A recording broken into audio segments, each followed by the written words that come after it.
Hi, everybody. Welcome, Facebook Live friends. Really excited to talk about the finale of Game of Thrones. Oh, my goodness gracious. So, before we hit record on our podcast app, we just certainly want to say thank you. Remind you to share this with your friends, family. Let everybody know that this is the place to be. If people have a lot to say about this episode. So much to say. So much to say. So Blake and I are going to be recording it.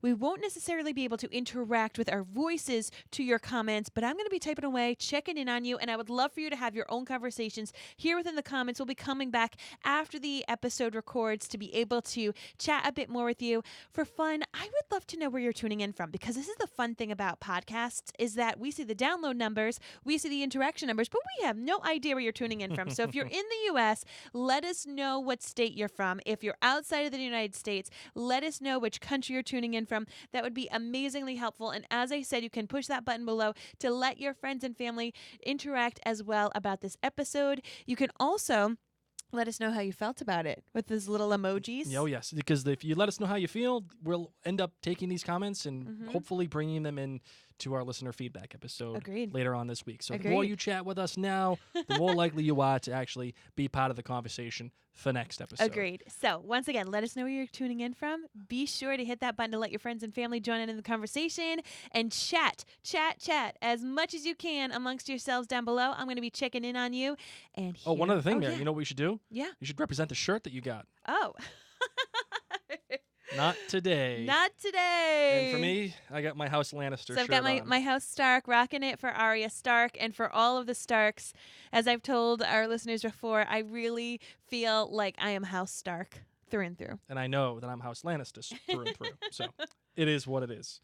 All right, Marvin, you ready to make a podcast? Yes. All right, a couple seconds of silence, Okay. and then we'll be ready to go. All right.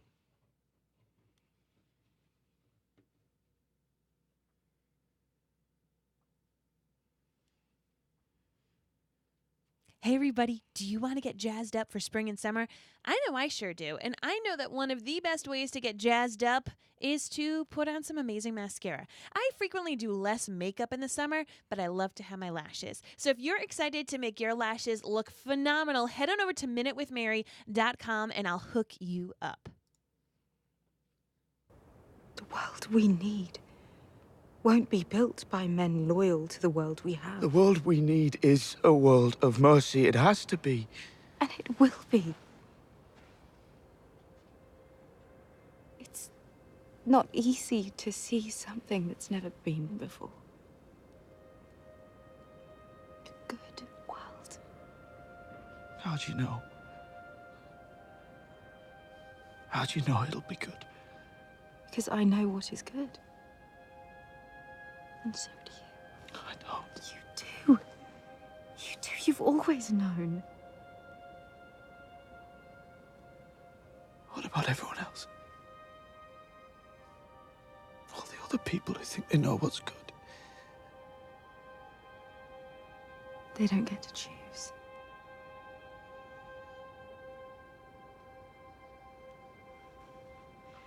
Be with me. Build the new world with me. This is our reason. It has been from the beginning, since you were a little boy with a bastard's name. And I was a little girl who couldn't count to 20. We do it together. We break the wheel together.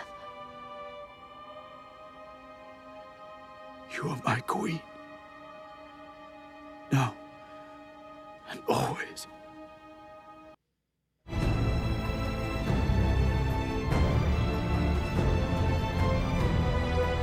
From Providence, Rhode Island, welcome to The North Remembers. It's a podcast dedicated to the show Game of Thrones on HBO, so sit back and relax because winter's here.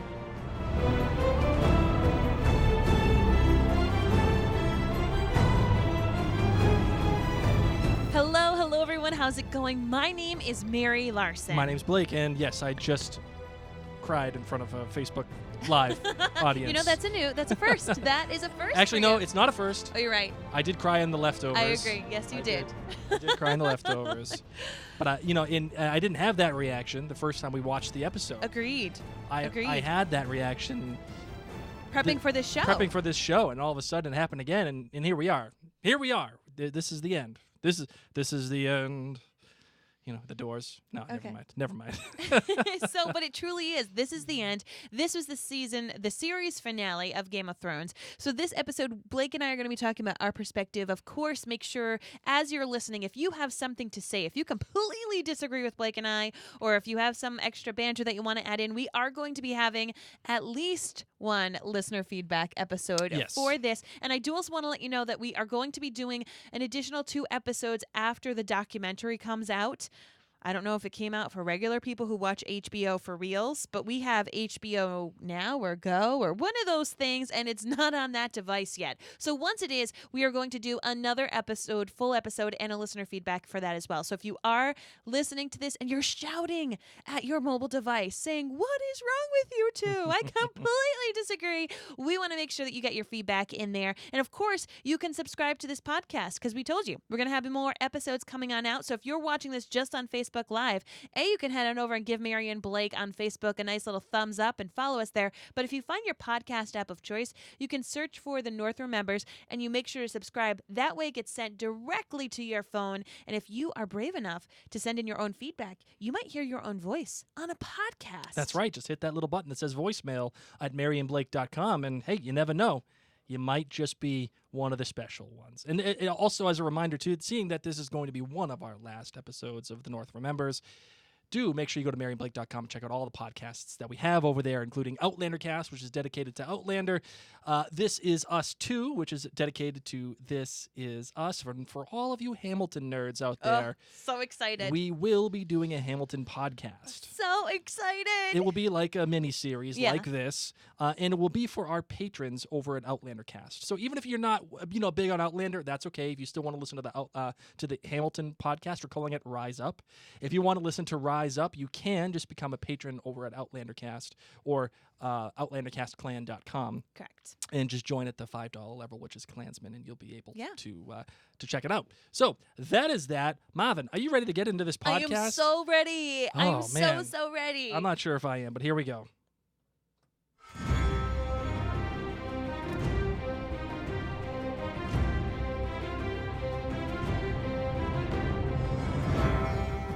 Okay, break down the episode details for us, All right. Blake. Well, before we do that, Okay. well, you know what? Yeah, you're right. Let's Okay. break it down. Let's do that. The title was The Iron Throne, and the director was the Double Ds, Dan Weiss, Dave Benioff.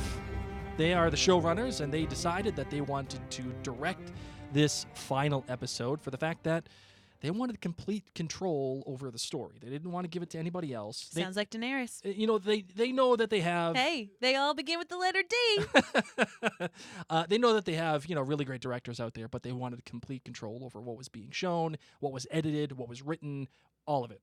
And obviously they did it. So they also wrote this episode too. And as a matter of fact, this is actually their first credited directorial effort in the television or movie sphere. They've mainly only written and been producers. However, they do have 2 uncredited episodes that they did direct of Okay. Game of Thrones prior to this. The 2 episodes, if you wanted to go back and watch, are 2 Swords and Walk of Punishment. So all right. that is that. And Nice. Marvin, I was going to say, let's start with, I think, a comment that should be said about this episode, which is, I think we're going to be pretty positive about this episode. Yeah, we're going to give that disclaimer. If you're a hater who likes to hate, first off, you might want to listen to some Taylor Swift. Second of all, Blake and I really watched the episode. We'll give you a little story about how we had to watch that episode because Oh. it almost didn't happen. We almost went to the children's emergency room last night, but we left it, and we generally don't like to talk about the show before we get to sit down and podcast. But as we laid down in bed, I'm generally the one that brings it up, and I was like, "So, how did you feel about it?" And he's like, "I liked it." And I was like, "I liked it too." Cool. All right. So we are going to generally be positive. I know that there has been crazy mixed reactions. It's pretty much like the election that just happened a couple of years ago here in the U.S. There is a great divide and passionate people on both sides. Yes. So If you are on the side that this was the worst pile of garbage that you've ever seen, maybe you can listen. And if you still disagree with us, we would love to hear your feedback. Once again, we are going to be having a listener feedback episode, at least one for this episode. And because it is such a divisive episode, we might be having a couple of them. So make sure not only to submit your feedback on Facebook or Twitter or email, but also that SpeakPipe feature on our website, because we do want to hear your feedback. But yeah, that's our disclaimer. I'm usually an optimist. And I am not. Yeah. But this is going to be a generally optimistic episode. And I have had some feedback from listeners saying, because we've been optimistic this entire season for the most part. I mean, we call out things that we don't think are right, but for the most part, Right. we've been more optimistic than not. Some people have written in saying, thank you. Like, thanks for helping me see the glass half Well, full. you know, the thing is, like, no one listens to these podcasts because they hate the show. Correct. Nobody. I don't think anybody wants their favorite show to be trashed. Although I do feel like we have an obligation to be truthful about our feelings about the show, and we have to analyze the show for what it is. Mm-hmm. So I'm never going to fake being nice. I never will. I never have. That is not in Blake's body. But I will tell you, I see some issues with this episode, but generally I liked it. So that is why I'm going to be positive. And I think Mary's just a nice, positive person to begin with. So yay for Mary. So having said that, my Yes. darling, what do you got Great. for your dragon My dragon rating? rating, oddly enough, it's not a 5. What is going on? This is a series finale, and I'm not giving it a 5. No, I'm giving it a 4.9. Okay. I'm giving it a 4.9. I'll go into why in a little bit. Practically perfect, like Mary Poppins. Okay? No? When's the last time you saw OG Mary Poppins? Oh, God, I couldn't even tell you. Do you know that that's one of the songs? Yes, I do. Okay, cool. Yeah. 4.9. Solid. I'm an Emily Blunt Mary Poppins guy. Oh my God, she did a great job. She's great. She did a great job. How about you? What's your dragon rating? I'm giving this one a 4.7. Which is pretty much a 4.9. On my scale, yes. Yes. I think there's so much to love, and yet at the same time, there's so much to question in this episode. And I think it tells a thematically coherent episode or story. Whether or not it's the results that we all wanted or it's the most exciting result, I think is an entirely different question and different answer. Mm-hmm. But I think it's a thematically consistent, good episode that is competent. Okay. And it's bittersweet. And having said that, That's like the word that the DDs and everybody uses for Yes. the finale is bittersweet. and I think it's true. I think it is bittersweet. And I like the fact that, it's this massive show. It's a massive, incredible, unbelievably huge show. Yet the finale was very small in scope. It was very small in what it was trying to do. Mm-hmm. And I kind of liked that. It could have went huge and out of control, but it didn't. So I like the fact that it told the small story. So what do you got for your GBG? Okay, drum roll. Okay, my good, my bad, and my great for this episode. My good was a shout out to the pets, Drogon and Ghost. Okay, what about it? They both stole the show in those scenes. Like, Drogon was like, I'm going to eat you, Jon Snow. What'd you do to my mom? Mom, wake up. Mom, wake up. And it brought me back to Oh. all the feels when, like, a little kid's like, Mom, and the mom's dead, but this was a dragon, and I felt tender for this dragon. And then you thought the dragon was going to eat Jon Snow, and instead it melted the throne. It had all this emotion, and you're like, this is a flippin' CGI dragon, and I'm feeling all the feels for it. And then it picks up its little mama and flies off in the distance, and that beautiful shot when it lands with its wings, and when everybody's like standing and Daenerys is there, and you've got the Unsullied and the Dothraki, and like you see the size of this dragon, Mhm. insane. And then of course we get Ghost. So good job, Double D's, for faking us out with like, oh sorry, we didn't have enough budget to do a proper goodbye for Ghost, because they obviously couldn't say like, oh, just wait and see, because obviously that would mean we're going to be seeing things like up north again.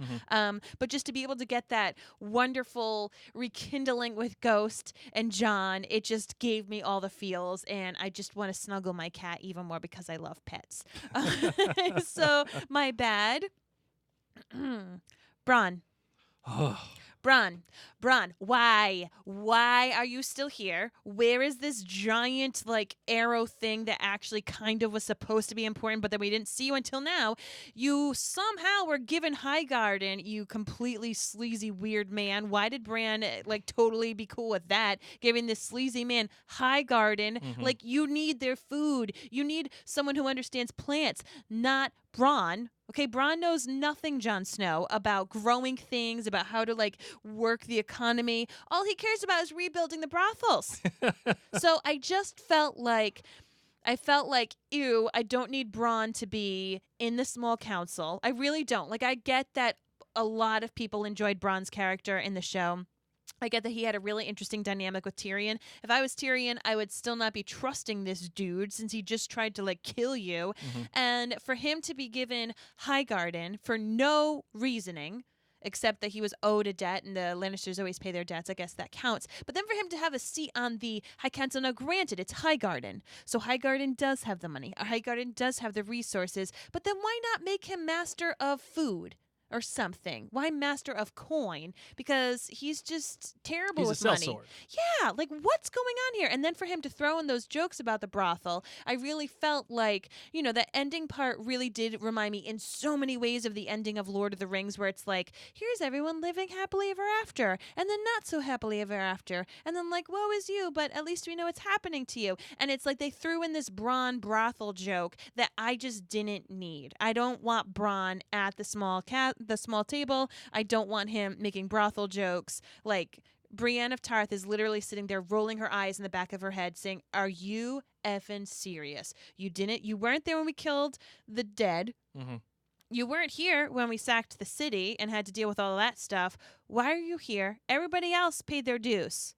You just showed up. So that's my bad. And my great is just that I really feel like this was a brilliant ending to a series. It is a finale that has made people talk. And it's made people theorize that not only was this the series finale, but people are now making theories about where Drogon went with Daenerys. Is he going to bring her back to life with a priestess? And what's Bran going to do? And what's Arya going to find? Is Arya going to find an alive Daenerys? Like, people are already fanficking and they don't even know it. People who've never like written or decided to like make up fan fiction canon in their minds are doing it at lunch tables with their friends in corporate business offices. And this once again was a show that I was demeaned about as being way too nerdy to talk about on network television, that only nerds talked about this. And what I love about this episode is that people are so divided. People have such strong feelings about it that it is being talked about in every single inch of our society. And I love that. I love that it has made people think, it's made people dream, it's made people discuss it. And for that, I say, well done. Even my dad was like, hey, you watched this Game of Thrones thing last? I was like, yes, Dad. And he's like, oh, well, did you like it? I'm like, Dad, I have a podcast about it. My dad, too, he was like, he texted me and he called me. He's like, so, how did you feel about Game of Thrones? And I was like, Dad, when have you started to watch this? And he's like, I haven't, but everyone's talking about it, and I needed to know your opinion. I'm like, Dad, once again, we podcast about it, Dad. Of course we watched it. Go to Apple Podcasts and subscribe. Dad, you'll figure out how I feel then. Dad, go to MarianBlake.com. You can listen to the episode. You could join. You could actually be here live, Dad. Hey, buy some Minute with Mary while you're at it. But that's what I'm talking about, is that it even got our dads who don't even watch this show to talk about it, to show that interest. And maybe there's going to be the second round of people who, lucky ducks, will get to binge. Because people have been so inspired to talk about it, they will binge. And if anything else, my other great is that there are going to be so many people lining up at Barnes and Nobles or going on to Amazon and pre-ordering these books when George gets his booty to the computer and types this darn thing. And it's like what Harry Potter did. Harry Potter revolutionized people wanting to read. We now have a reason to read, because obviously this was not all George R.R. Martin had planned. He has so much more planned. And I feel like since they've left the books, things have been a little sticky like people liked a lot more before they left the books, and they've moved on since then. I feel like that's when people have felt a little conflicted. And so I feel like there are going to be a heck of a lot more people picking up books, actually putting paper through their fingers and going on from there. You know, That's my GBG. you're fired up today. I am. You are fired up. All right, for me, my good. Even after Dany had burned down the city, and she's talking to Jon, Mm-hmm. and after even Jon killed her, spoiler alert, I still felt bad for her. Oh, yes. I felt terrible. I felt empty. It made me feel unfinished. Like it. And I find that remarkable. I find feel it. like this is the first time I felt bad for Dany in this season. Oh, absolutely. Like, even after Missandei died, I Yep. didn't feel bad for Dany as much as I thought I would have had it been previous seasons. Yes. Whereas at that moment, talking with Jon, I was like, oh, we're kind of seeing things from Dany's perspective again. Yes. Oh, Which is nice. it is nice. It's refreshing. It's like she honestly believed what she was saying. Mhm. And I'm not saying that makes it okay. I'm not saying that burning down the city and killing thousands of people is okay or that she didn't deserve it. Mhm. I just, you see how she kind of reverted back to that little girl who couldn't count to 20. And she truly believed in the idealism that she had in creating a better world. And because of that, when Jon did what he did, like, I remember watching it the second time and even hearing it now, and she said, it's hard to see something that's never been before. Yes. And when she said that and seeing Emilia Clarke's face as she delivered that Such line, a good job. Such um, a good job.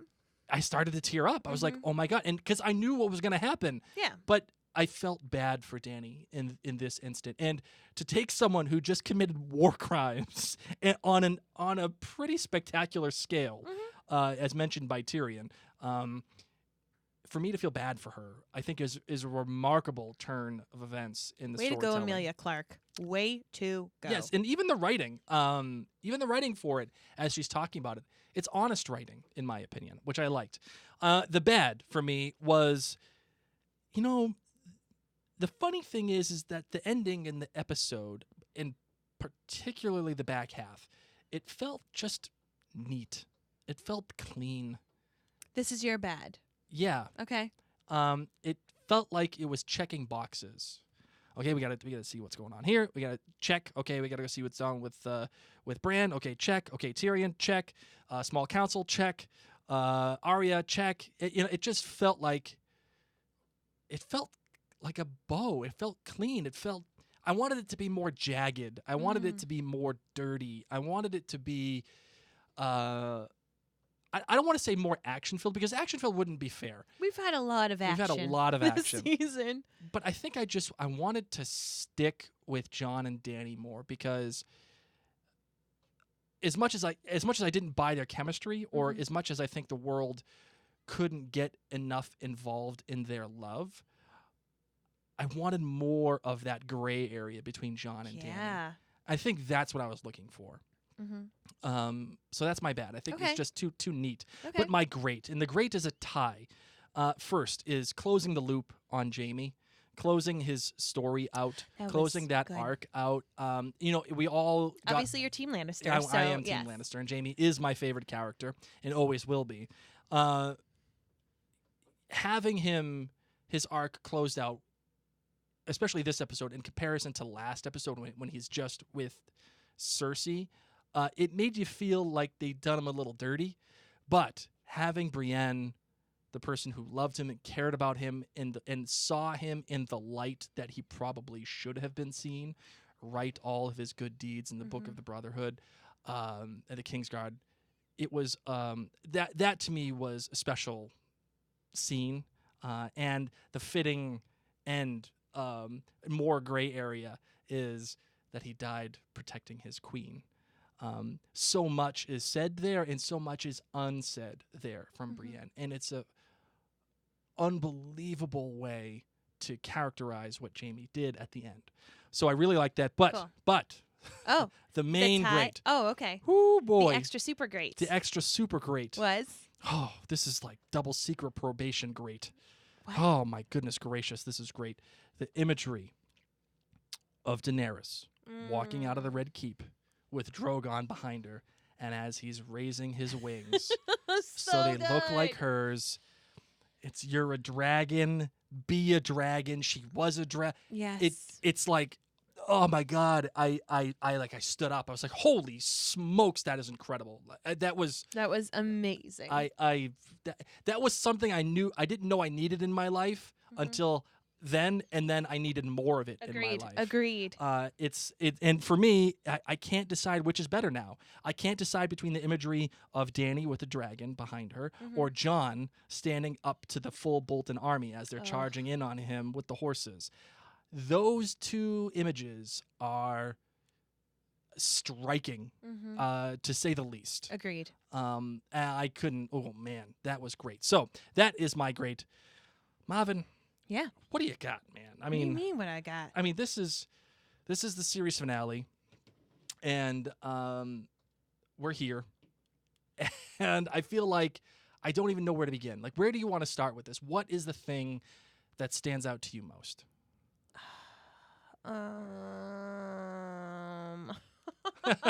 All right, fine. I'll start. I mean, it's tough because there's so much that I loved in this episode. There's so much that I'm thankful for, I understand. And there are those few things that I don't understand at all. Okay, well, what don't you understand? And I Let's feel like I tackle just that. want to get out those little nitty gritty things. That's like the pebble in my shoe that left me being a 4.9. Okay, what do you got? So it's the Bronn. Bronn was one of them. Sure. Like, why are you here? What are you doing? I think that's fan service. Agreed. And I don't need that in my life right now. You probably don't. I like the idea of him kind of evolving into Littlefinger a little bit. With the brothels and the Master of Coin. He's not He's necessarily no Littlefinger. he's not necessarily book smart, but he's street smart. Yeah. He gets it, and he's a sellsword too, which I kind of like. But I agree with you. It's a little fan servicey. It Okay. was a way because that whole thing with Bronn was kind of brought out with Yep. the I'm gonna go kill you, and I'm hired by Cersei, and now all of a sudden he's here. Yep. That felt like a dangling Chad, a little bit. As then my next thing is Samwell Tarly allowed to be a father and a husband? Because where the hell's Gilly and baby Sam and next baby John? Because he's now a maester.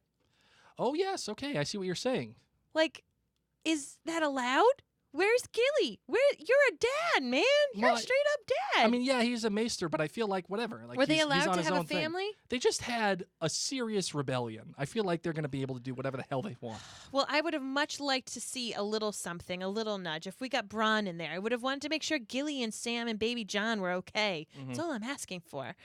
Let's see. I also don't understand how Jon Snow was alive. Or wasn't just set free. So Jon Snow kills Daenerys, okay? Yes. The only thing he needed to do was kick some ash on her bloodstain, and then he could have been like, Dany just went out for a ride, and then he could have snuck out, okay? And then he could be like, guys, hurry up, let's go to Winterfell, okay? That's all he needed to do. I don't know how he got caught. Then obviously he could have just been like, Daenerys went for a flight, and he could have covered it up with some ash. Then, this is Grey Worm we're talking about. I don't know why he just didn't kill him. Or if we're going to keep going like, okay, a lot of people disagreed and, he did the right thing. Why was he not allowed to be free like Jaime Lannister was? Jaime Lannister was the Kingslayer. He saved the world from a tyrant.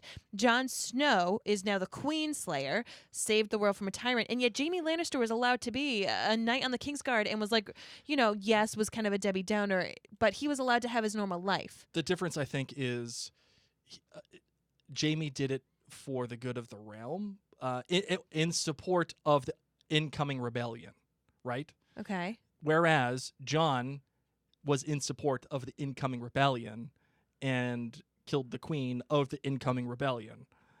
And the people that are in charge were under the charge of Daenerys. So everybody there, like everyone in King's Landing, was still Team Daenerys. So you just killed their queen. It would have been like killing Robert Baratheon right Yes. after the rebellion. Yeah, it'd be like if Ned Stark killed Robert Baratheon. So why didn't they just kill Jon Snow? Why keep him as a prisoner? This is Grey Worm we're talking about. Yeah, Then the Dothraki, why keep him? Let's first answer the question that you first brought up: is why didn't Jon just take off and cover up with the blow with the ash? Yes. Because he's Jon Snow, and he's a dopey kind of, I'm going to tell the truth. And you know he went up to whoever and admitted it. You know He was that like, he did. Take me. I'm in trouble. Yes, I did this. I would And have totally just kicked some ash, ran away. Hey, where's Nurse? I don't know. She just went for a flight. Maybe she went to Drogon was Dunkin'. hungry. I don't know. Yeah.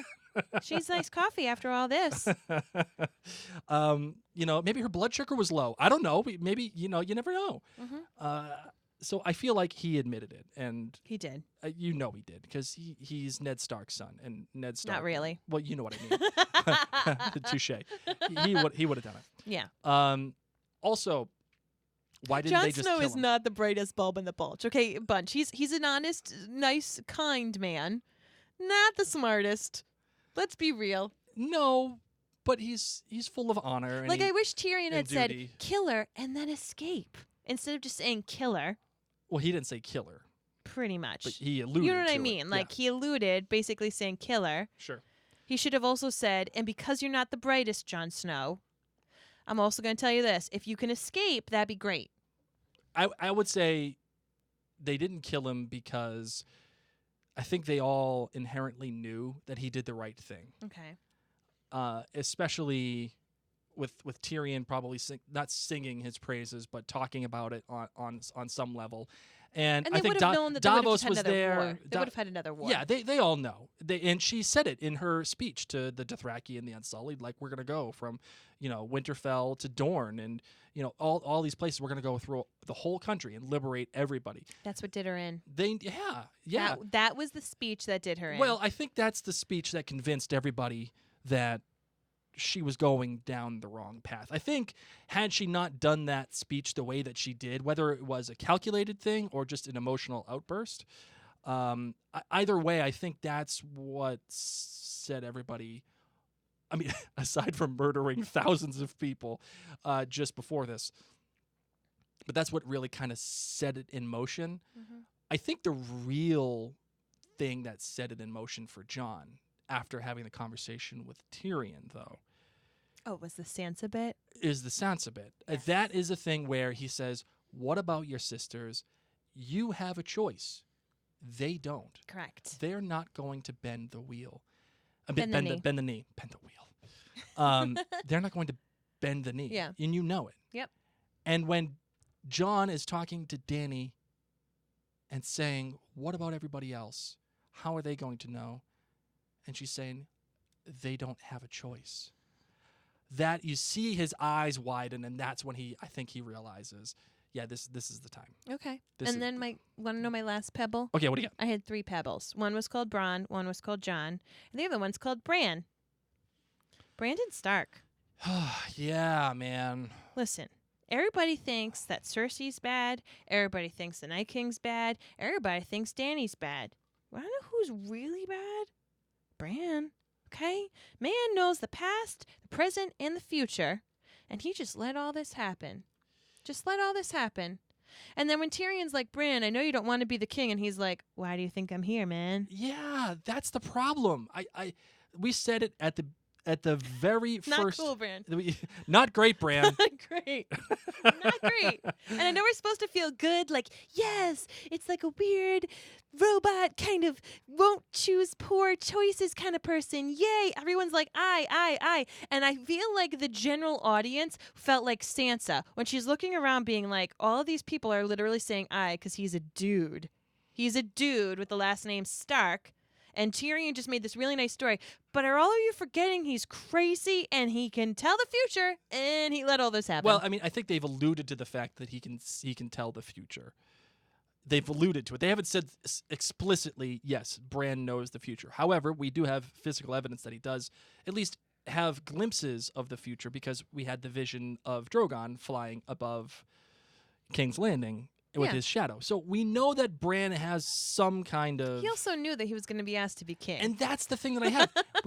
And as I was saying before, at the very first episode of The North Remembers, we said the show has a Bran problem. Yep.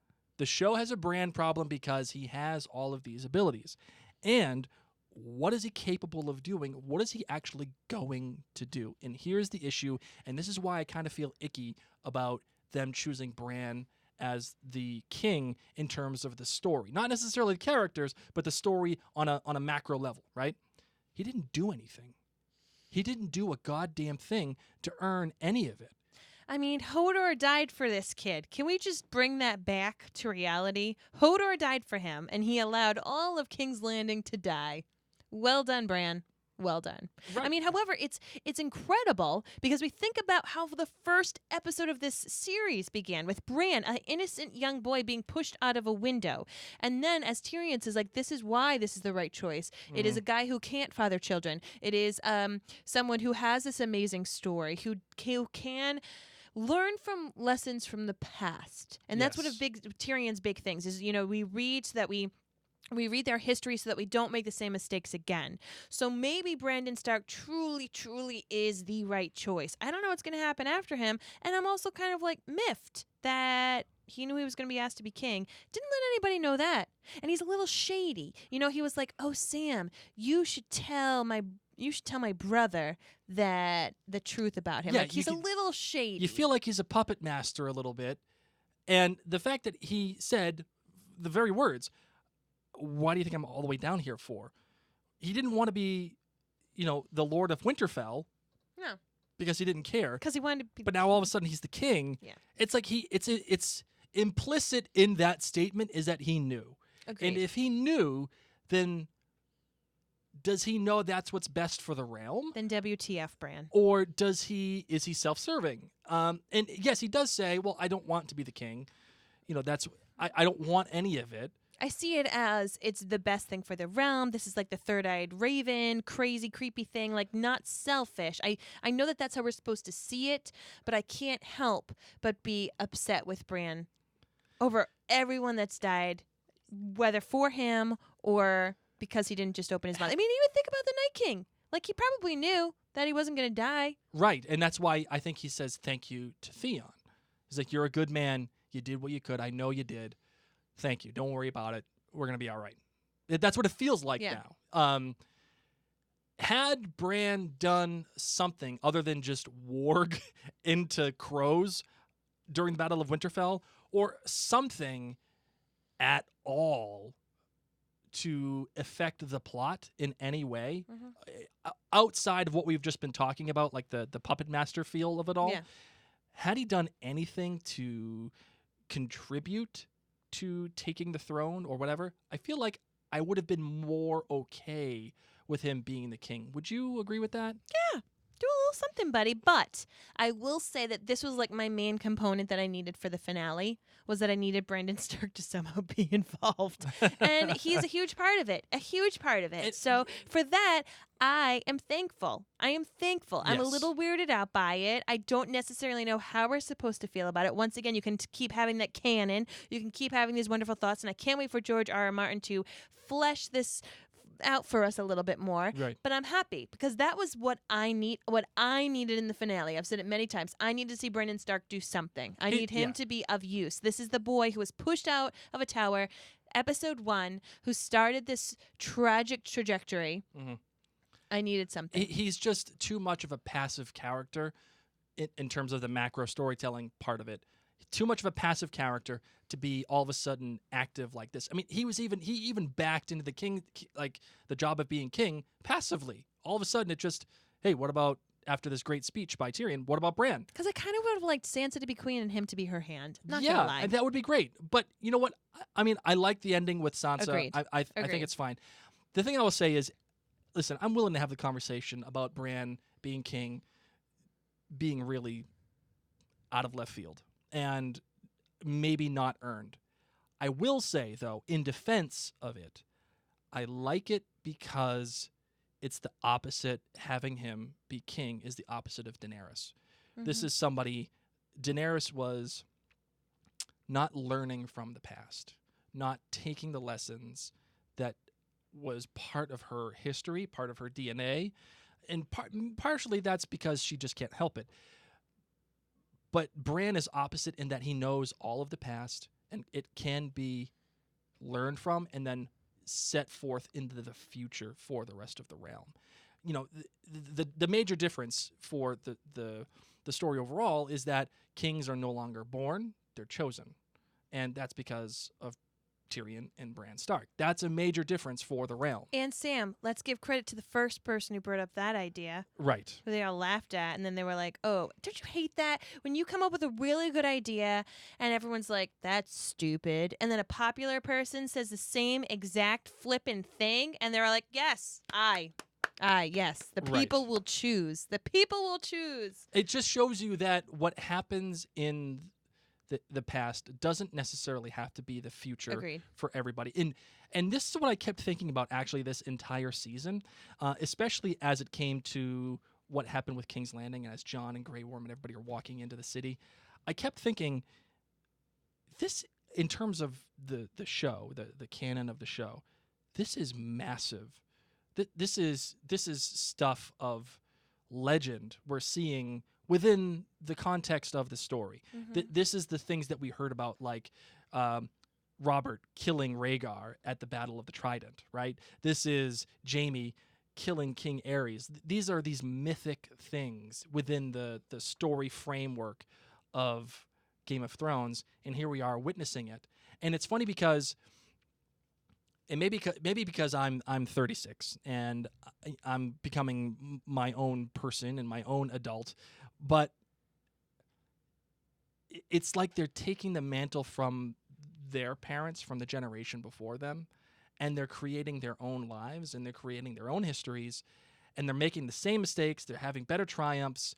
You see the people, the characters growing, and just because their parents did something doesn't necessarily mean they have to do that too, right? And that was the beautiful part of what Danny was saying. We can do whatever we want. We can make this world the way that we want it to be. Daenerys. And I think that's why I felt bad for her. Agreed. I think that's why I felt bad for her. But I like the idea that these people are making their own destiny. They don't have to do it. Which, by the way, is why, I know we're jumping around here, but it's why I love how the episode ended with Jon. I think there's an argument to be made that that Jon should have died. Like, it would have been elegant for him to die to create the freedom of the North. It would have been elegant for him to die because he killed Dany. Like, maybe Drogon should have, made him, burn bacon. Little shish kebab. Whatever. I don't know. Little shishka John. Shishka John. But I like it because Jon, as he's walking north with the wildlings, he's neither a Stark nor is he a Targaryen. No.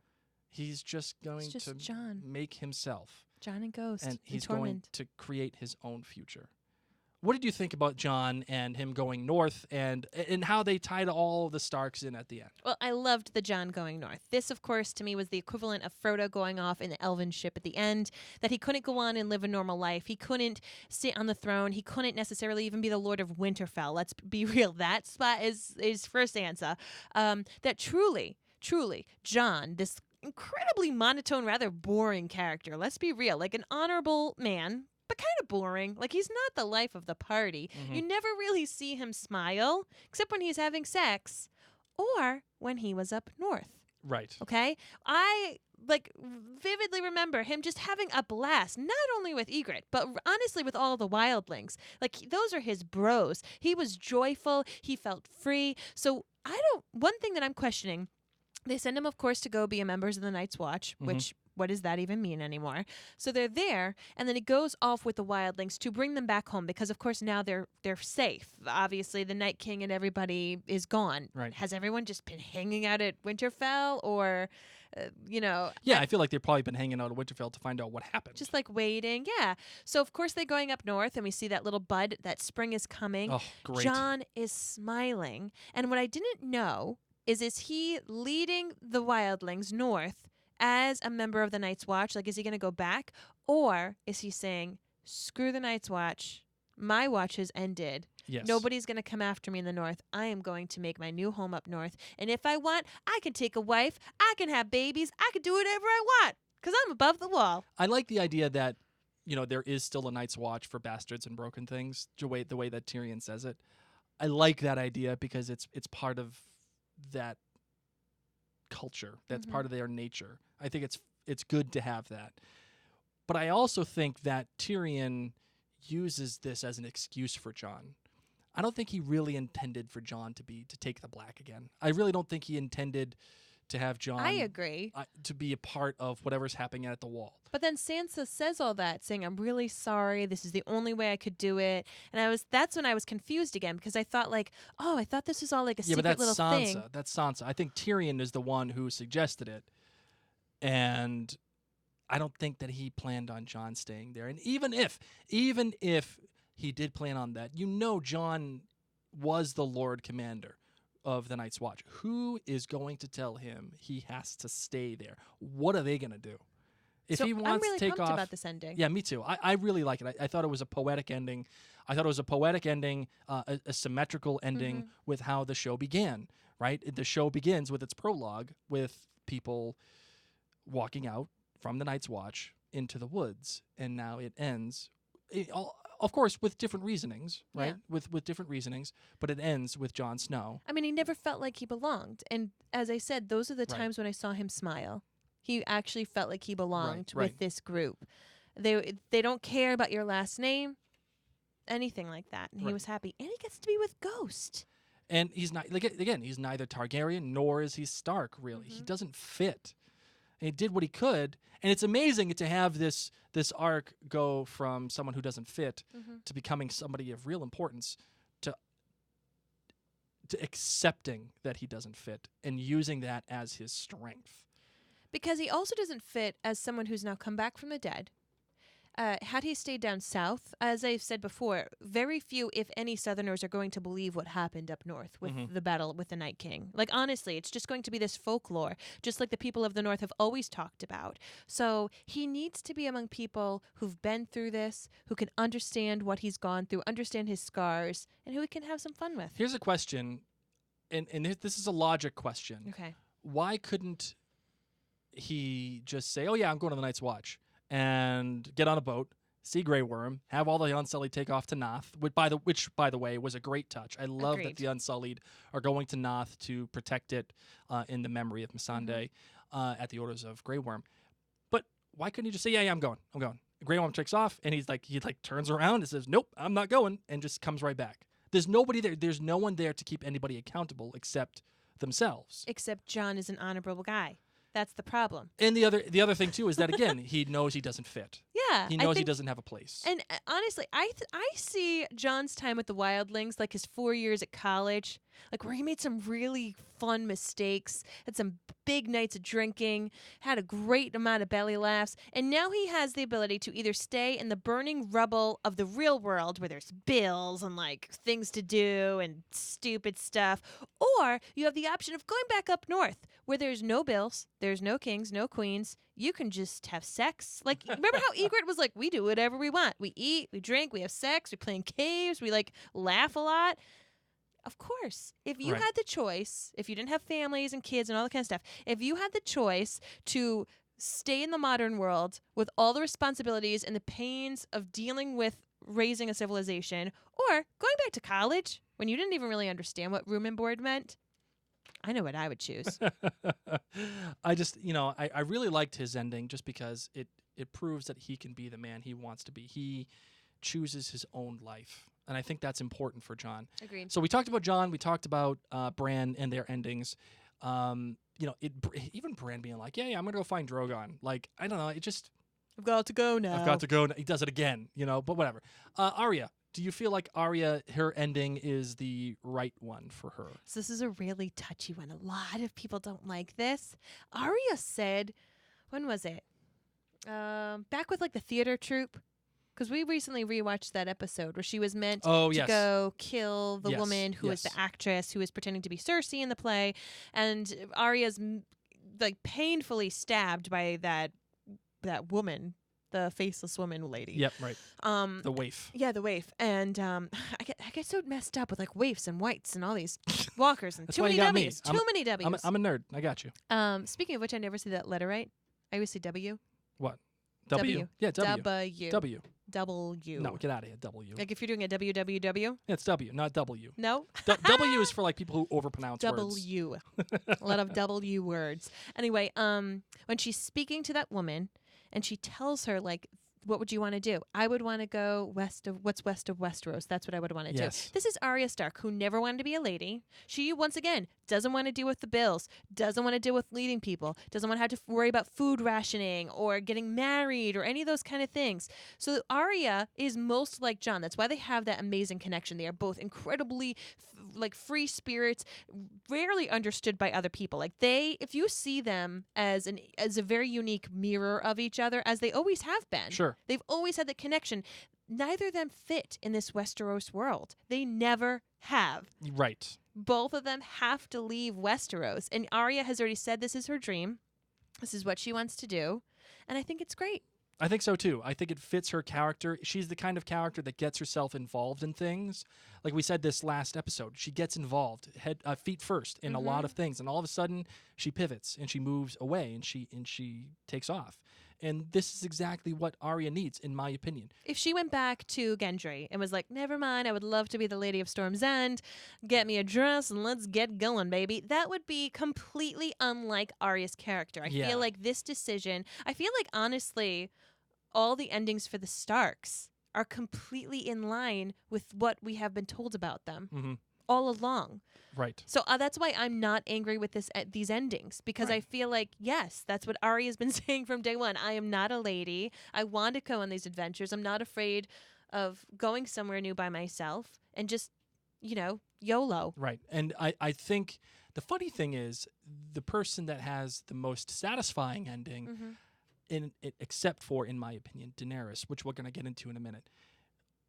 The most satisfying ending for me is Sansa. Yes.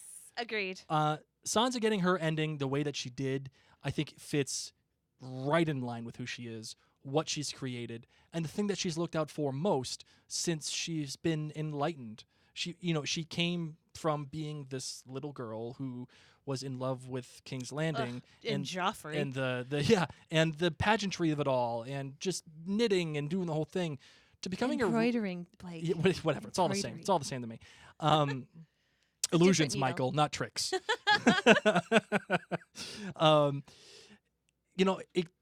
She goes from that to being a real power player in the Game of Thrones, or someone who is really wise, someone who understands her people and knows the buttons to push to get what she needs. And having her become the Queen of the North and seeing all those men, Queen of the North, Queen of the North. Yes. And then as she's walking down the aisle with that, oh my God, made my heart flutter. The dress, the crown. The crown with the star, with the Stark sigil. But and the dress with the leaves from the Godswood tree on the inside. I was like, oh, that was costume porn. That was some serious costume and the porn. fact that she stood up right away and said, no, the North is going to be its own. I think that's great for her and that's great for the North. However, it does propose some logical issues. Like what? For the show. What's to say that Dorne just says, yeah, you know how Winterfell is, the whole North is separate? Yeah, we had to. Well, that's where I get confused. What are the leftover 6 kingdoms? Because is the Vale one of the kingdoms? Is Riverrun one of the kingdoms? Or are those part of the North? I don't understand. No, those are all separate kingdoms. Like they're all. Okay, so we have King's Landing. Well, I don't want to go over all of them. I never thought Dorne was part of it. No, what I'm trying Dorne to say. is. Oh yeah, Dorne is. But all the other islands and areas are not. No, like they are. Marine and. Oh no, that's not. Slavers Bay, No, all that's that all kind of stuff separate. is not. So that's why I was confused. I Okay. felt like Dorne was part of that area. Yeah, no. But the Iron Islands are? Yes. Okay. Yes. Okay. Yep. They are. Listen, the North doesn't need anybody. They really don't. No, they don't. It's not like they get goods. It's not like they have security. We've never seen the North get help from the South.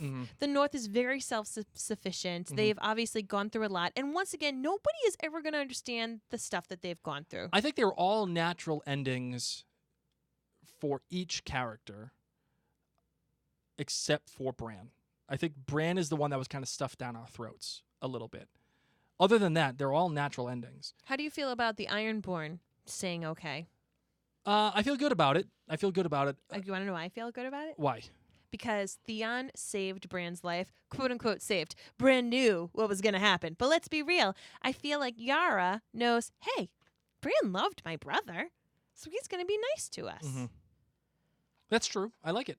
Because Yara was kind of, I don't know. Well, no, she She was a little persnickety. and she should be. She's the one who pledged her allegiance and her fealty to Daenerys, and she isn't aware necessarily of all the things that went down. I'm sure she's made aware that Daenerys again burned down the entire city, but I that's something that the Ironborn, I don't think she cares. You take what you get for the Ironborn. That's how you do it, and that's what Dany did. So I can see why Yara was like, "Oh man, like that was my queen. I'm the one who helped this. This is my promise." And now all of a sudden we're gonna change it. We're gonna let Jon Snow go kill her because that's what he wanted to do. I'm in on that. When Jon asked Tyrion, like, did I do the right thing? Oh, and see, now this is where I kind of want to get into this conversation. Let's do it. Let's just jump into it. We missed a Stark, didn't we? Or are we good? No, we're good. We got them all. Yeah, we got them all. Okay. Oh, Jon. The more that I've thought about this whole thing with Jon and Dany, the more and more I've liked it.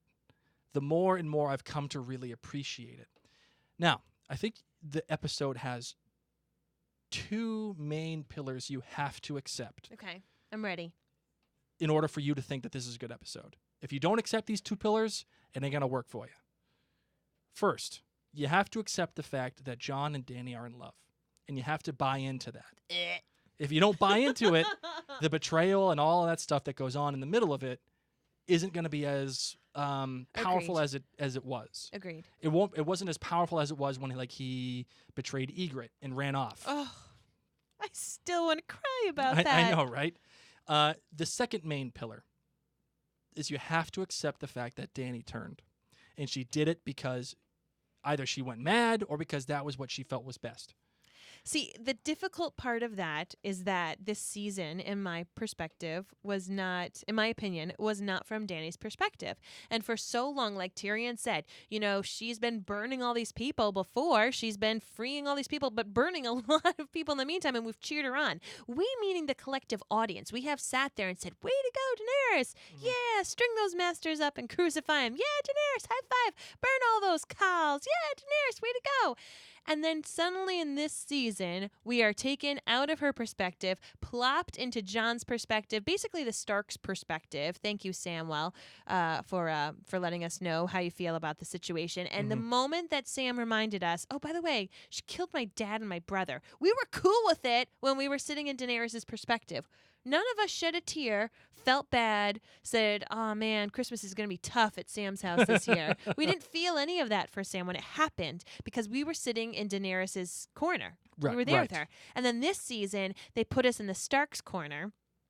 And until this episode, and I wish we spent a little bit more time in her corner. As soon as when she was doing that speech, being like, "You guys did everything you promised," but then as soon as she said, "Oh, we're gonna get everyone from Winterfell to Dorne," I was like, "Oop, not in her corner, not in her corner." I was in her corner in that conversation with Jon. I was too. And I wish that I had a little bit more time in her corner this episode, because last episode, obviously, we weren't. She burned everybody. Right. There was no way. But I wish that in this episode, it was really, really like, remember that you all have loved Daenerys for 7 seasons. Right. And I got it for 2 minutes. And I think that's where this season kind of went a little wrong. We got 6 episodes. I think we could have gone with another episode. I think we could have got another one. Agreed. We got 8 hours or so of actual storytelling, but I feel like if we got a 9th or 10th hour of storytelling, it would have been more complete. We could have spent more time with Daenerys the way that we wanted to spend time with her, so that when we finally get that moment that Jon has with her, we're like, wait, is that the right thing to do? We are in the same position that Jon is in as he's doing it. Is this the right thing? And I think, we actually had someone on our Facebook Live bring this up, and I was going to say this too. I think that is why, I think the directors, the writers, they knew in this episode we were going to be back in her corner while she has that conversation with Jon. And I think that is why we took that walk with Tyrion, where he walked by dead children. Like he walked by Absolutely. that dead child on the ground, then he walked by the child. I loved how they had that child with the one that Arya was desperately trying to save with the horse, with the wooden Yeah. horse. Oh yes. So to remind us, yes, you're going to be in Daenerys' corner in a little bit, but we just want to remind you the terrible things that she did last episode. That thing with Tyrion walking throughout of all King's Landing, walking past the small council table, walking over the destroyed map of Westeros that Cersei had painted, it was excellent. In seeing everything that was and everything that was going to be and how he had played a role in it, and topping it off with a really emotional beat of him seeing his sister and his brother, which shows you, to me, in my opinion, that first of all, it was great because it's really confirmed that they're dead. Great. But seeing the hand pop out and seeing Peter Dinklage's reaction, how he sold so good. that moment. And I don't think that moment was, oh my God, my siblings are dead. It's just, I can't believe we're here. Like, maybe it's more for Jaime than it is for Cersei. Yeah. Well, then I also think, too, that he probably had that little glimmer of hope. That little glimmer of hope that if he made it down and he saw that the entrance to the cave was intact, that maybe they got out. Right. And seeing them, the plan that he tried to administer didn't work. And yes, she tried to murder him. Yes, she was not good to Tyrion, but Jaime was. And even though there's a really severely bad news, complicated familial relationship there, they're still family. Yes. And it still doesn't make it easy on him. It's still that, oh my God, I tried so hard to get them to go and be safe, and they're dead right here. And Jaime, is in Cersei's arms. It just... It's a fitting end, and it shows you, in my opinion at least, that if you didn't think that ending for Cersei was rough, and you didn't think that it wasn't a fitting end for her, I think this here shows you that it was, in my opinion. I loved, I spoke with you about this while we were watching it, that I'd seen somewhere that Tyrion had the most screen time out of all the characters, out of all of Game of Thrones. And someone had once brought up the point that maybe he's actually the protagonist out of all of Game of Thrones. Not Jon Snow, not Daenerys, but actually Tyrion, because he's had the most screen time. And I thought it was interesting to have that walk with him through King's Landing, have him even freak out when he wasn't mentioned in the book. Like, are you kidding me? There's none of me in this book. So I thought it was really interesting. I don't necessarily know how I feel about him being the protagonist, but I did find it really aware of them to have him take us through the Red Keep, which he'd been in so many times. Like, this was his home for so long. And he knew his way around the city to get there. Like, he didn't need a guide. He didn't need anybody wasn't from lost Jon. like Arya. Right. Yes. He knew what he was doing. And it was sad. It was sad to see him go through that whole thing, and it was tense. There was a bit of this whole first half of the episode was just full of real tension, whether it is Tyrion walking through the city or Jon approaching Grey Worm and being like, hey, no, what are we doing here? And then he just slits their throats anyway. And I love Davos saying, listen, they're already kneeling. How can you have them go down any further? They can't. And having that order of, again, showing you that Dany is not all there, that anybody that supported Cersei has to die. And it's great to have that, because when we do get that moment between she and Jon, you can almost see Jon turning a little bit with us as an audience. Or maybe not everybody bought into it. That's fine. But you're seeing Jon buy into it a little bit until she says the thing that people don't have a choice. And that's when it comes back to Tyrion saying, you wouldn't have done it, and you know it. You just don't want to betray her. And what about your sisters? And this is the thing. I think this is the thing that works best for this whole episode. The whole episode is anchored by this decision Jon has to make. And it's brought on because of a real antagonist. Good villains, right? Any good villain believes that what they say and what they are doing, they are convinced 100% that they are right. The best antagonist, though, has a point of view that is neither wholly wrong nor is it wholly right. You may not agree with them and you may not agree with their methods, but you kind of see their point of view about what they're doing. Now, think about like Thanos in the Avengers. Okay. He's trying to save the universe. His method is a little crazy, but he's doing it because he believes it's the right thing to do. Agreed. He saw his world fall apart because of overpopulation. So he's killing half the population of the universe. You don't agree, but you see where he's coming from. Or think of the Joker in The Dark Knight, chaos, right? Or Warmonger in Black Panther, how it's like you have all this technology and stuff, and you're not giving it to the world, and you're just letting everybody die. And you don't agree with how his methods are, but you see where he's coming from. And you see Dany. Dany is doing the same. She wants to create a better world, and she truly believes. And we truly believed for 7 seasons that Right, she and was going to do it. It's playing into that, and that's bubbling that up. The greatest antagonists, though, in my opinion, are the kind of people that make their protagonists do something that they would normally never do. Like what? Like the greatest antagonists make their protagonists' strengths their weaknesses. And that is exactly what Dany has done to both Jon and Tyrion. Like a lot of people said that like Tyrion was like making all these mistakes and he was being kind of dumb and he's been kind of sidelined for the past 2 seasons. But what you see is that Dany's kind of done that to him. He admits to Jon that he loved Dany. Maybe not the same way that Jon loved her, but in a way that kind of blinded him.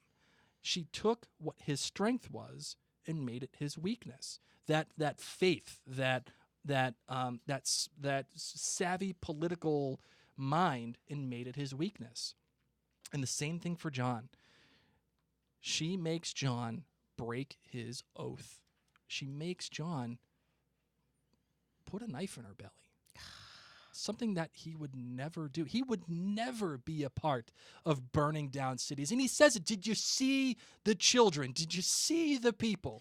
He was really giving her his best because here she is saying, let's rule it together. And for that moment, you could see him say, like, I love this woman.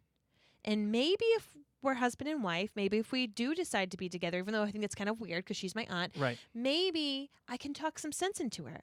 So if I remind her, hey, did you see the kids you burnt? And she feels bad about it, and she decides to give Tyrion mercy and these soldiers mercy, maybe I can help her out, like how I've taught Blake how to recycle. Okay, maybe as her partner, I can help show her a few things on how to be a better person. And then she says, no. Right. Nope. And I feel like when he reaffirms to her, you'll be my queen and you always will be, I think it was like a coda to what Dany was in his mind, as opposed to what she had really become. She'd become the person that tells people what is right and wrong. She had become the person that, no matter what, she was forcing people to bend their will to her, regardless of whether it was morally right or immoral. That was whatever she decided was the truth, and that is not what Jon is about. The truth is the truth, and that is it. And Jon is forced to choose. He's forced to choose his family because of his sisters or his queen. And it goes back to earlier in the season when Arya says, you're a Stark. Don't forget that. Ugh. And that is why this works so well. It works so well because he becomes a queen slayer. Yes, I think it would have worked better had we had more episodes to really flesh this out. I think that it's that perspective shift that has been jarring for a lot of the masses. It's Right. that perspective shift of, had we seen season 8 from Daenerys' perspective, we would have been cheering right now. You Yes. did it! You did it! You got King's Landing! Everybody, look at this. This is awesome. You got the Iron Throne. You got the boy. This is awesome. We would have been in a completely different mindset. But because she was up in the air, I mean, she did know that she burned the kids. That's what stinks. Like, we got to have that land, you know, the ground viewpoint from Jon, from Davos, from Tyrion. And we got to see the innocence that was killed. Yep. Because of this. Absolutely. I just think if we had more episodes to have this immense switch of perspective, that it would have been good for us all. I would agree. Again, that was the thing that you have to buy. You have to buy into the fact that Dany changed, and she changed wholeheartedly. And you had to buy into the fact that it didn't matter. I don't think she changed. I think that the final straw was Missandei. I think that the final straw was King's Landing. But Dany has been telling us, I mean, that speech that she gives to the Dothraki, to the Unsullied, help me break the wheel. Let's kill these men in their iron suits or whatever. Let's burn down their stone houses. She's said that over all of these previous seasons. Right. And that's what they did. So it's not like she changed, but our perspective in the show has changed. Right. And I think the perspective here is important because looking at it from Jon's perspective, he has that great conversation with Tyrion. Mm-hmm. Love is the death of duty. Yeah. And that's true. It rings true for Jon. But then she went over the line Well, in the last episode. First, it rings true because of Ygritte. He fell in love with Ygritte, and he neglected his duty with the Night's Watch. But then he also turns around and says, "Duty is the death of love," and that's exactly what happened. Yes. It was Jon's duty to do To what the he innocent. did. To do what he did. It was not going to end. It simply wasn't going to end. And what makes it the best part of it all is that he just doesn't know if he did the right thing. He doesn't know. Because would it have been nice to see what Daenerys could have done? Would it have been nice to see if she really was the kind of person that we were promised to begin with? Is there an opportunity for someone to tell her, maybe this isn't right. Maybe this is not the way we should be going about things. Right? You know what I mean? Mm-hmm. And that's the real tragedy of Daenerys, I think, because she is the person who rallied all of these people. Yes. She brought out the best in all of the people that she surrounded herself with. Agreed. And it was at this point when she brought out the best in Jon, she brought out the best, well, kind of in Tyrion, but she brought out the best in Jorah, Missandei, Grey Worm, Yes. all of these. She liberated all these people, and it comes down to the fact that at their best, they couldn't be with Dany the way that she was. Because she's the worst. Because she was not the way. No. You know? So I don't know. I think thematically the idea of the future and these are the children of people of rebellion. And they can choose their own lives now. Mhm. They had a rebellion. They did it. And you had so much circling, so much symmetry with the first season, so much this season. Agreed. And the ending of this season proves that you don't have to keep making the same mistakes. You can break the wheel. You can break the wheel. And maybe by killing Dany, they do break the wheel. I don't know. They built King's Landing back up real nicely. With Tyrion fixing all his chairs, I was like, who dusted off all these chairs? Wait, how do you feel about that time jump, by the way? I know we're getting long here. We're at like an hour 5, so We'll wrap it up. we'll wrap it up soon. How do you feel about the time jump? Are you in agreement with that time jump, or are you not in agreement with that time jump? I'm down with it because once again, George R. R. Martin loves like Lord of the Rings. We all know this. So to me, this was kind of like the epilogue of Lord of the Rings when we got to see Sam in that movie get married. Like just jolly moments and have his kids. So I liked being able to see Tyrion being able to do good in the world, being able to see the small council minus Bronn. No, I was down with the time jump. I was interested that they stayed in King's Landing. I don't know who built it back up. I don't know where all these furniture makers came from. I don't know where the cleaning crew came from. Obviously, Maid Pro was burnt. Maid Pro. So, like, that's when they burn everything down, I was like, oh, okay. So are they gonna find a new home? Because this one's kind of stinky. Like, it's rotting flesh. Yeah. It's a little stinky and broken. So how do I feel about the time jump? I was fine with it. I do have my logical questions of who cleaned up the mess. Right. Where's the demo crew? We're picking some nits here, though. Yeah, but I think those are just overall, that's one I'm of the fine things that with you just it. have to accept of that world. Agreed. I loved the coloring difference between the two times. When Danny is there, it's this blue-hued dystopian feel with the ash coming down, and the whole world just feels like it's a funeral. It feels dead. You know what's dead though? My dream. Who run the world? Girls. Well, it's not. Sansa is a queen of the North. That's a big deal. Yeah.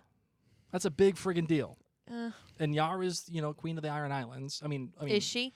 Well, she's in charge of the Iron Islands. Is she a queen? Well, There were a lot of bros in that area choosing a king. yeah, I would And agree that's why with when you. Sansa was looking around, I was happy that she was the last one to say I, because I was ready for her to be like, think it's time that we do have a queen. Y'all messed this up, boys. Yes. But a girl just messed it up too, I guess. And Cersei kind of messed it up too. I don't know. That was one thing that I really wanted, was some more female power. And yes, I'm happy that Sansa has the North. I agree. But I don't know. Maybe they should have had a Princess of Dorne. Just give us a little bit more equal opportunity instead of more just white old men. I think listen, there's That's what it was. there's an opportunity Who here. were those guys? Well, you had the people from the Vale, Who was sitting next to Bronn? We had Sam, we had Bronn, then we had some random guy. and then we had all of a sudden hot Robin Aaron. I would not say hot. We know what he did. But yes, he's grown up. He's grown up and he's become a good-looking man. And I don't, okay, you and I have very different tastes. And then the guy next to him, Yeah, that's part of the Vale. yeah.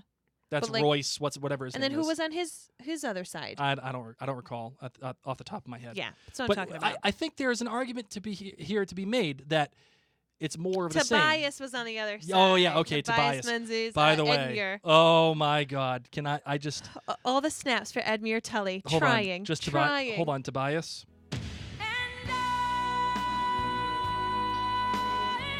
I'd like to be king, guys. Oh yeah,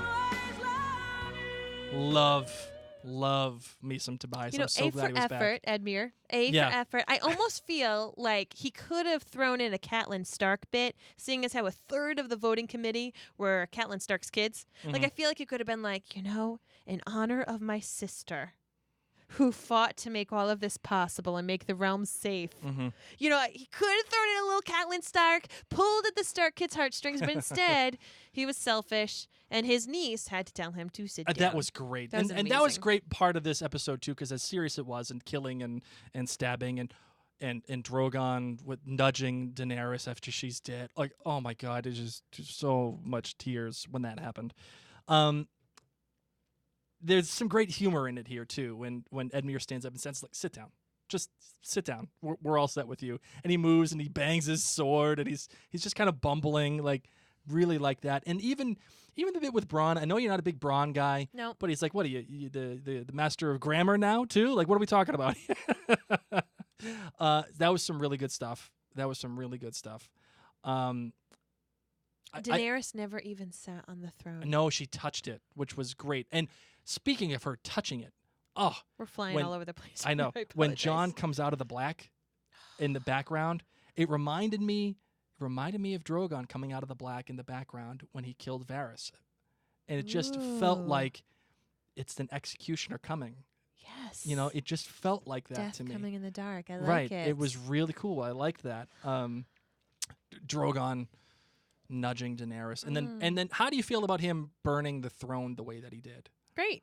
Good job, Drogon. Get that, it's like Daniel Tiger says, like when you're angry, you got to stomp 3 times. Once again, don't understand the logic, Daniel Tiger writers, but it's better than hitting people or biting people when you're a toddler. So Drogon just needed to get out his angst in some way, shape, or Why form. do you think he didn't kill Jon? Because he's a Targaryen. Is that what you think it is? I do. I've toyed with this. I think you're right.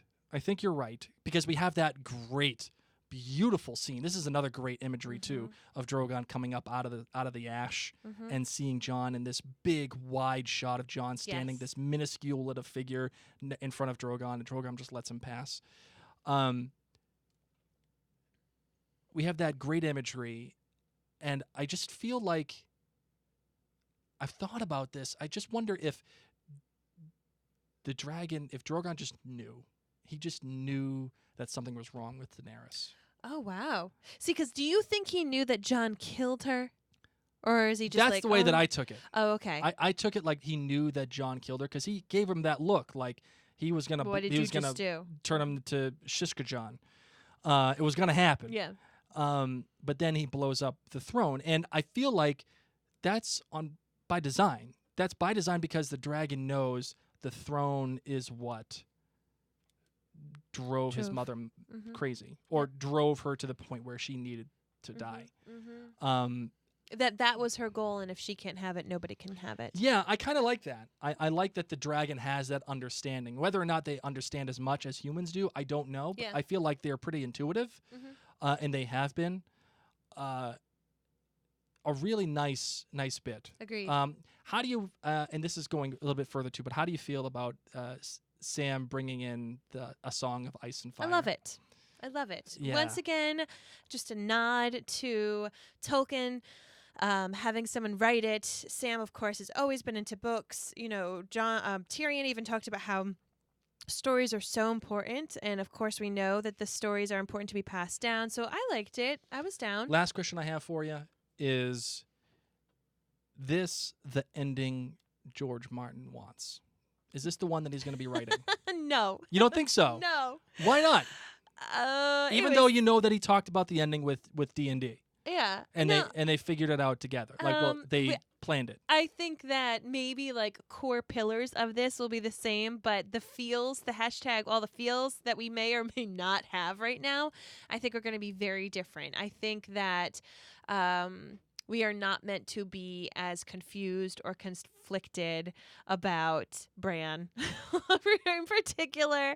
And I think that we're going to feel a bit more solid in how we feel about Daenerys. So I think that the pillars of where people end up probably are right. That's what I'm getting at, I guess. Yeah, okay. But I don't think that the overall, like, how you feel leaving this is how we are going to feel after we finish George R. R. Martin's Yep. books. All right. We are now, I think, about at an hour 15-ish. We're going to tell you after the music, by the way, we're going to tell you why we almost didn't get to watch last night's episode. Oh, That'll yes. be a little, That sounds little great. post-music thing. Yes. So there is no throne rankings because we already know who's on the throne, and there is Nobody. no Three-Eyed Raven anymore, unless you would like to do an honorary Three-Eyed Raven. Well, okay, so what's happening next? They're making a prequel or what's Well, going there on? are a number of prequels in the works. Now, Brian Cogman, who was the writer of the A Night of the Seven Kingdoms, Mhm. that episode, he had one in the works as well, but it has since been canceled. They're not Okay. doing that.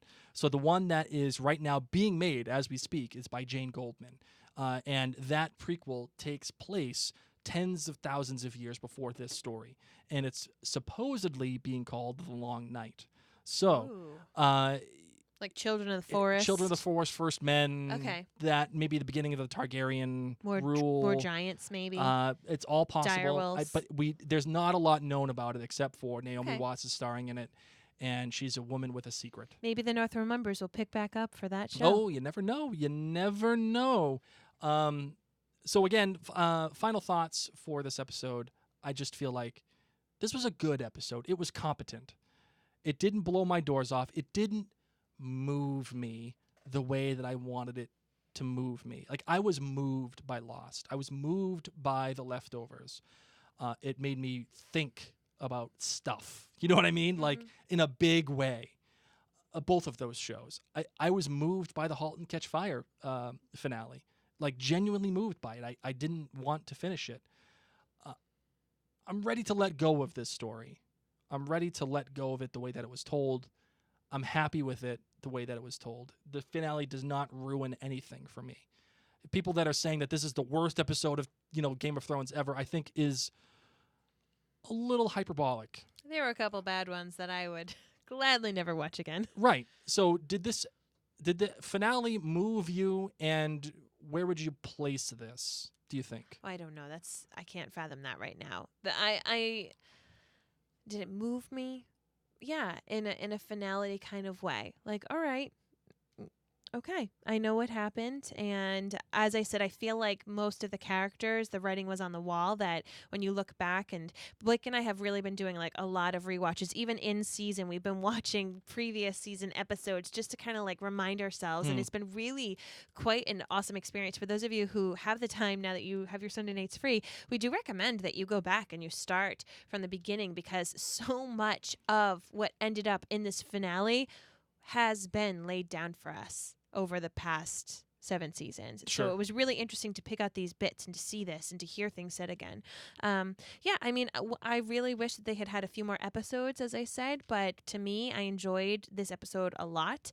I'm really, really excited to read the books. And I think that for most series finales, you are going to have people who love it or people who hate it. Right. And that's how it was for Lost. That's how, even I think about Harry Potter, the final movies. I mean, most people who read the books, they already knew how it was going to end, but some people loved or hated the finale movies. I don't think you can make everyone feel happy. You can't be in everyone's mind and souls, and you don't know how people, what they were doing the day before, or which characters they were rooting for in their deepest core, or what previous things even happened in their own lives that made them feel things in this Sure. episode that they didn't feel. So there's no way that you can please everybody with a series finale. I think there are exceptional finales, ones that are very close to perfect. You may say 6 Feet Under. You may say Breaking Bad. You may even say The yes. Leftovers. I mean, those are pretty perfect for the most part. But not everybody was totally happy with it. Agreed. So I think when you have a show this big and you have the Game of Thrones derangement syndrome that we do, and it's so sprawling, there's just no way you can make everybody happy. You know, it reminds me, I was thinking about this a lot today. It reminds me of when you were in a relationship with someone for a long time. Because this has now been how many years?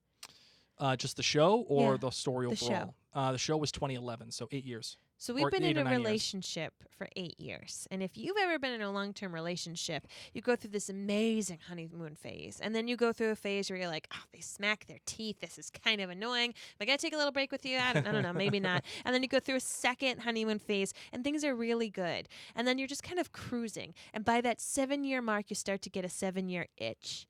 And you think, okay, do I really want to continue with this? This bothers me, and this still bothers me. And by year 8, you're either bothered by those things and you can't shake it. You either are bothered by the way that these people are writing these characters and you are not going to shake it, okay? You are mad at, you're stuck in your ways. Or you sit there and you say, okay, you know what? The good outweighs the bad, and I'm going to stick with this person. Right. So that's how I feel about Game of Thrones, that this has been a really long relationship. I think about our marriage that way. You know, you have hills and valleys. We've had a relationship with this show, and you can't be in your honeymoon phase forever, but you have to sit there and say, when I look back on this show, I'm going to say, that was a really good relationship. So that's how I feel. Yeah, I think you're right. And I think all the vitriol that's happening right now, I think people are going to look back on this episode as time goes by, and they're going to be a little bit more pleased with it. They're going to be a little bit more pleased. They're going to say, wait, that wasn't all that bad. They need to let the fire die down, though. Yeah, the fire is it's burning, and it should. It should burn. That's the beautiful part of art, right? Like that's the beautiful part of television. Everybody's got an opinion, and just because we think it's positive, like the episode, doesn't mean it has to be positive for everybody else. People that can hate it do, and that's fine. Like that's great, man. We're all just going to go read the books. We're all Let's gonna be we're real. all Let's gonna all read the pledge books. together that we are going to read these books and come on back here on the You know North what? Remembers. Maybe Oh, we have a book club? maybe we'll have a book club. You guys, Maybe would when you the be new down? book maybe with the new book, we'll do a Patreon thing where we have a book club, where we'll have Blake's book club again, but for Game of Thrones. Well, why would it just be you and not me? Well, you know what I mean, because we have I can Blake's book club read. for Outlander, but you can read. I can read. So yeah. All right. What do you say we close this bad boy out, We shall. and we'll get to all the listener thoughts for the next episode. All right. Let's do it.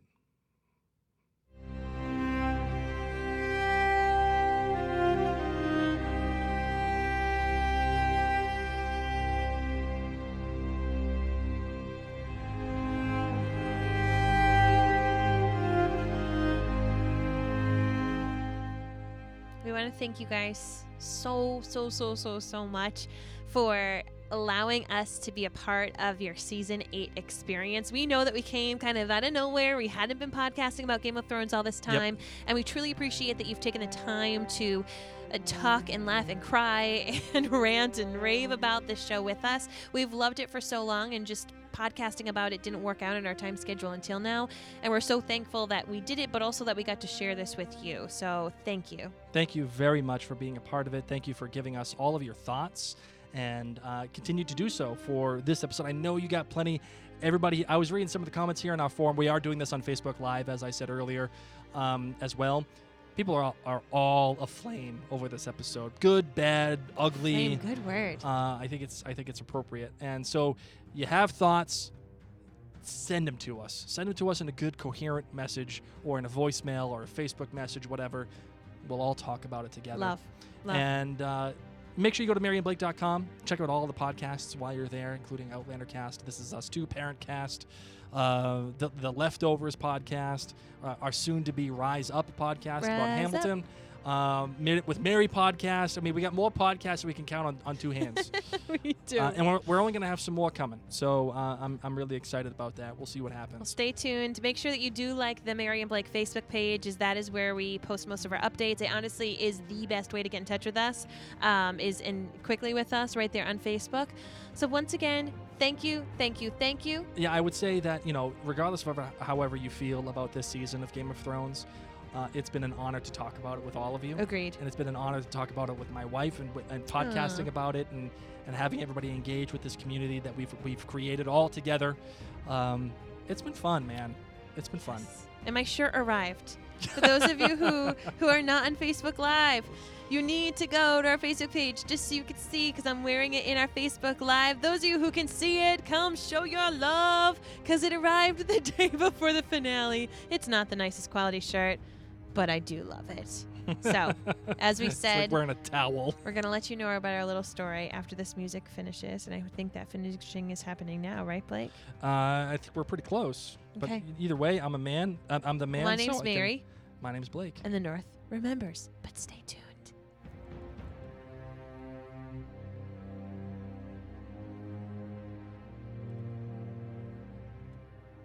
Okay, guys, so here we go. I'm setting up the scope for you.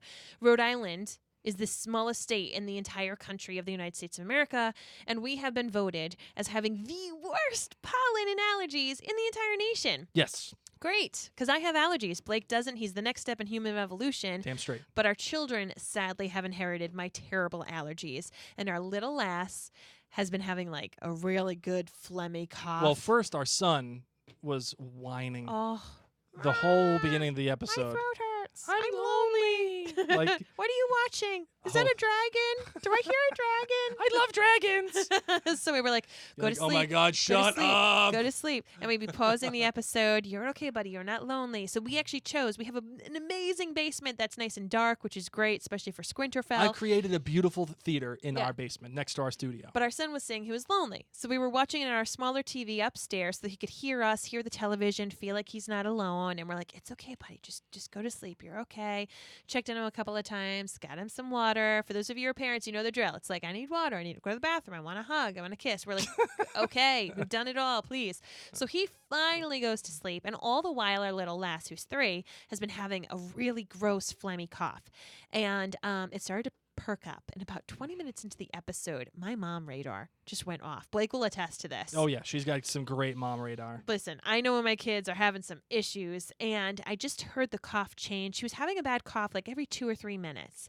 And so I went into her room, and she was sleeping through this coughing fit, which was already kind of scary. Yep. So I'm picking her up, trying to keep her propped up. She's waking up just a little bit. We bring her on out, and poor Blake has now pressed pause on the Oh my episode. God, I must have paused the episode maybe 15 times. and it was only 20 minutes in. I was so mad. I was seething. I was like, these goddamn kids, like, ruining my Game of Thrones time. Like, Yes. go to bed. Oh, Like, it was bad. And yet, like, we're parents and, like, this is part of the gig. But I'm laughing because I'm like, we are going to have to watch this again, like, uninterrupted tomorrow before we podcast, because we are not getting the feelings that you're supposed to be getting. We're not getting the emotional weight. And, like, so, like, Tyrion would be walking by and it'd be like, charred little girl. Mommy, I'm lonely.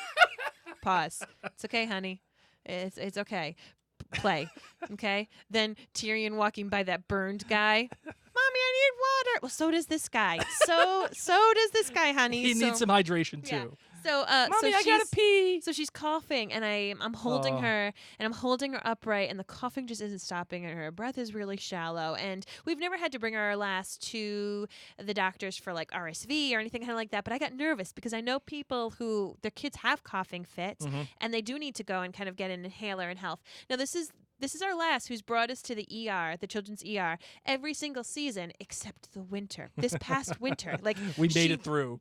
Yeah, she was on an ER streak, and we've joked about it with friends. We're like, finally, we made it one season without her going to the ER, and I'm sitting there going, here we go. We're gonna do it for the spring, and I'm nervous, and we're calling the emergency doctor on call, and I'm just like rubbing her back, being like, just take deep breaths, baby. Blake, press play, press play. Okay, up. Okay, she's covering up. Press pause. Okay, here we go. Get it on out. So I'm like hitting her back, like tapping it, and She starts puking. she's puking, guys. Just puke everywhere.